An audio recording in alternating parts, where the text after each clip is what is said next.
আজকে আমি এখানে যে দাঁড়িয়ে আছি তার পেছনে আছে আপনাদেরই এলাকার একটি সংগঠন টিম শঙ্করপুর। তো সেজন্য আমার বক্তব্যের শুরুতে আমি টিম শঙ্করপুরের কর্মকর্তা এবং এর সঙ্গে জড়িত যারাই আছেন সবাইকে আন্তরিকভাবে ধন্যবাদ এবং কৃতজ্ঞতা জ্ঞাপন করছি। টিম শঙ্করপুর, আমি আমার বক্তব্য শুরুর আগে আপনারা নিশ্চয়ই জানেন টিম শঙ্করপুর কি ধরনের কাজ করে থাকে।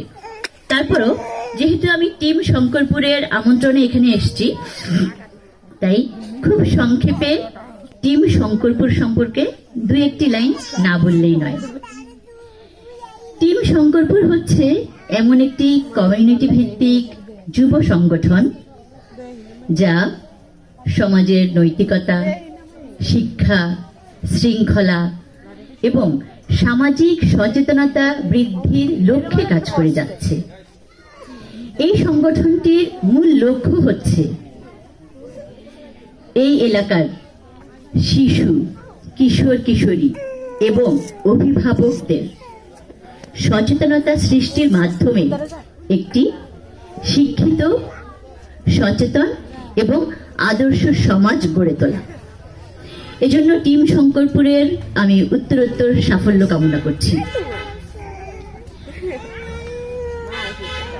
আজ আমরা যে বিষয়টি নিয়ে একত্রিত হয়েছে এখানে, আপনারা এখানে মা বোনেরা আছেন, তাদেরকেও আমি ধন্যবাদ জানাচ্ছি প্রথমেই এজন্য যে এই পড়ন্ত বিকেলে এখন এই সময়ে নিশ্চয়ই আপনারা একটু খাওয়া দাওয়া করে মেহমানদারি করে নিশ্চয়ই একটু লেপের নিচে, এই শীতের বিকেল বেলা লেপের নিচে একটু আয়েশ করতেন। সেখানে আমাকে টিম শঙ্করপুর আমন্ত্রণ জানিয়ে আপনাদের এই যেই মজাটা নিতেন লেপের নিচে, সেই মজাটা নষ্ট করেছে। এবং আপনারা কষ্ট করে কেউ হয়তো লেপের নিচে থাকতেন, আরাম নিতেন, আর কেউ হয়তো বাইরে একটু বের হয়ে দুই চারজন মিলে একটু গল্প সল্প করতেন। আপনাদের সেইটা বন্ধ করে আপনাদেরকে এখানে নিয়ে এসছে এবং আপনারা কষ্ট করে এসেছেন আমার মতো এই ক্ষুদ্র নগণ্য মানুষের কথা শোনার জন্য। সেজন্য আপনাদেরও আন্তরিক ধন্যবাদ।